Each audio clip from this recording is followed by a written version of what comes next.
September 17th, 2024. A strange day. It was the last time I would drive my grey 2023 Hyundai Creta. This wasn't just a car, it was a companion. For a year, it had been my trusty steed, taking me everywhere without a single complaint. We had seen city traffic, long motorways, and winding country roads together. The grey paint, once so shiny, now had a few small marks from our adventures. Each one told a little story. It was a good car, solid, dependable. But its time with me was coming to an end, and a sense of melancholy hung in the air like the smell of morning dew. It felt like saying goodbye to a good, if slightly boring, friend. As I took it for one last spin around the city, my hands gripped the familiar steering wheel. I knew every button, every dial, every little noise it made. I remembered the day I bought it, the excitement of a new car filling my chest. It had served me brilliantly. It never broke down. It never let me down. It did exactly what it said on the tin. But that was also the problem, wasn't it? It was perfectly adequate. And adequate is the enemy of exciting. Driving it was like eating a plain biscuit. It fills a hole, but it doesn't make your heart sing. It was time for a change, a move towards something with a bit more fizz. The feelings were mixed, a strange cocktail of gratitude and impatience. I was grateful for the reliable service the grey Creta had provided. It was comfortable, practical, and economical. It was everything a sensible person would want in a car. But I was not feeling very sensible. The pull of something new, something with more gadgets and a sharper look, was too strong to ignore. The automotive world moves fast, and my one-year-old car already felt like a relic from a bygone era. I felt a small pang of guilt, as if I was betraying this loyal machine that had done nothing wrong. But progress waits for no one. Parking it for the final time felt ceremonial. I cleaned the interior, removing all my personal belongings, leaving it empty and anonymous again. I gave the dashboard a final wipe, my reflection staring back at me. Was I making the right choice? Upgrading after just 1 year seemed a bit extravagant, but the heart wants what it wants. And my heart wanted the newer, shinier, more technologically advanced model.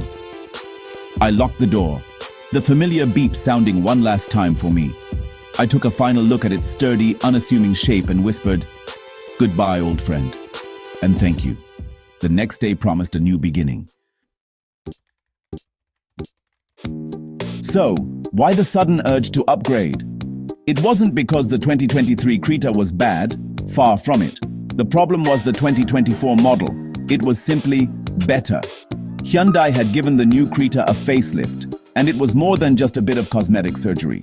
It was a full-on transformation.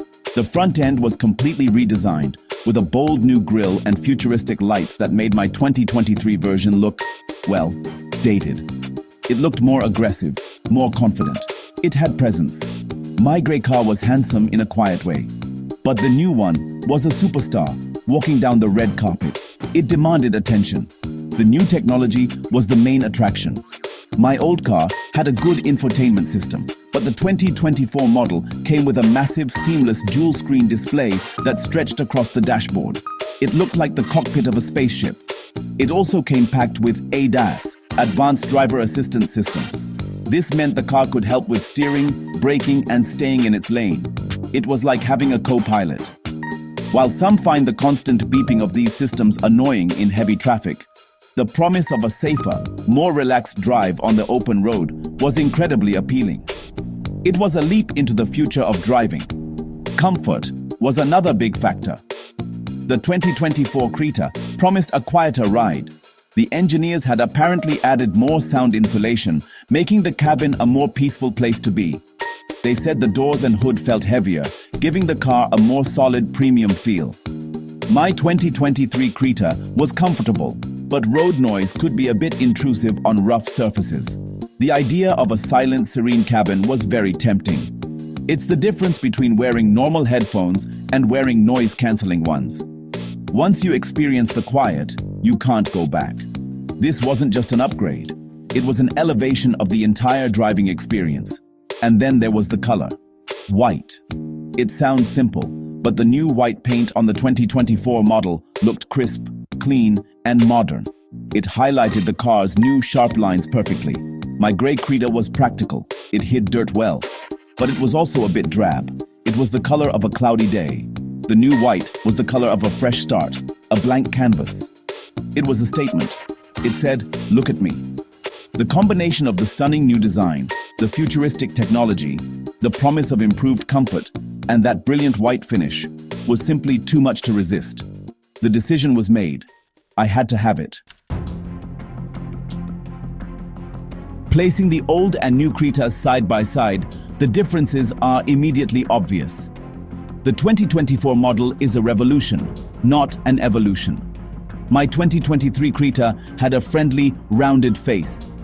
The 2024 Creta, however, has a sharp, blocky design. The new parametric grille and the connected LED horizon lights give it a much more imposing and expensive look. While the old car was pleasant, the new one has character. It looks like it means business. The rear has also been updated with connected tail lamps, making it look wider and more stable on the road. It's a brilliant piece of design work that makes the car look like it belongs in a higher price bracket. Inside, the changes are even more dramatic. The dashboard of my old Creta was functional, with a standard touchscreen and analog dials. The 2024 model throws that all away for a stunning, fully digital cockpit. The twin 10.25-inch screens for the instrument cluster and infotainment are seamlessly integrated, creating a high-tech command center. However, not everything is perfect. A big miss is the lack of illuminated window switches. Fumbling for them in the dark feels like a ridiculous oversight in such a modern car. Also, the front armrest doesn't slide forward, which is a small but annoying detail on long journeys. Little things, but they matter. When it comes to features, the 2024 Creta is loaded. The panoramic sunroof is a fantastic addition, flooding the cabin with light. Though, you quickly learn that, on a hot day, it also floods the cabin with heat, and sun film becomes a necessary first purchase. The Bose sound system is powerful, but it's a shame it only has basic bass and treble controls. I would have loved a full equalizer to fine-tune the sound. Another feature is the electronic parking brake with auto hold, which is a blessing in stop-and-go traffic. You just stop, and the car holds itself. No need to keep your foot on the brake. It's a small luxury that makes a huge difference. Under the skin, there are improvements too. The 2024 car feels more solid. The doors close with a satisfying thud. Hyundai claims the noise insulation is better, and I can confirm it is fantastic. The cabin is remarkably quiet, sealing you off from the chaos outside. The steering also feels more connected and responsive. One feature I am not a fan of is the idle start-stop system. It's designed to save fuel by turning off the engine when you stop, but it also turns off the air conditioning. In a hot climate, this is just plain irritating. It's a feature you turn off immediately and never turn on again. September 18th, 2024. The big day. Picking up the new white 2024 Hyundai Creta was a thrill. There it was, sitting in the dealership, gleaming under the showroom lights. It looked even better in person. The handover process felt like a blur of paperwork and explanations of new features. All I wanted was the key. Finally, with the smart key in my hand, I settled into the driver's seat. The new car smell was intoxicating.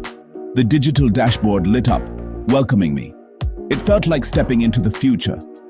The excitement was immense, a complete contrast to the sad farewell of the day before. This was the start of something new. My first drive was not a long, epic journey. Instead, I just drove through the city. I wanted to see how it felt in the real world, in everyday traffic.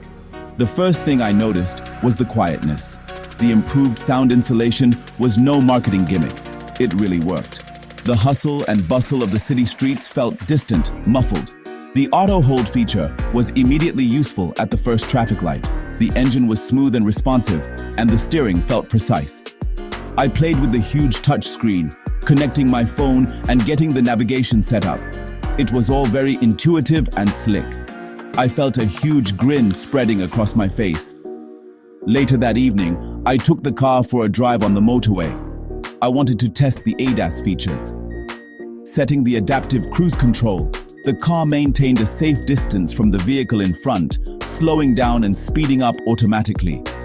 The lane keeping assist gently nudged the steering wheel to keep me centered in my lane.